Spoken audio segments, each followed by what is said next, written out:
pakataurwa nyaya dzegender equality kuti mwanasikana akangofanana nemwanakomana, mai vakangofanana nababa, ndizvo here? Varume nevakadzi ndinoona setakafana. Muchinyanyofanana pai?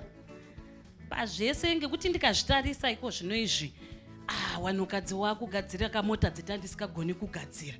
Ndiri kuona kuti zvafanana asi zvinenge zvakutopfuuridza. Ndiri kutaura kuti vasikana vedu ava vabva vanyanya kuzonga kuzi vabva vaenda pamusoro pevarume ngekuti wadzidza kana kuti wagona basa kana kuti wadini. Asi dambudziko rinozouya nyaya iyoyo kana zvakuzoenzaniswa vadzimai vakuzouya kudzimba.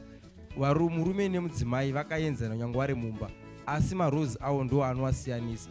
Izvo zvakaitwa naMwari for order. Saka isusu tikada kuita vice versa manje kuti marules anga anofanana kuti kana ine ndikasuka maplace takaenzana saka newosuka zvino create chaos nekuti handiyo design yaMwari. Saka tofanira kutedzera zvakataurwa naMwari asi takaenzana pasina muhombodarika mumwe.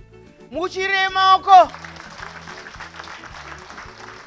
handigone kuita naro naye nekuti zvitendero zvakawanda. Handizive zvangu bhuku rechitendero rinotaura kuti makadzi ndo vachasuka mapleti, vana baba vachisuka mapleti.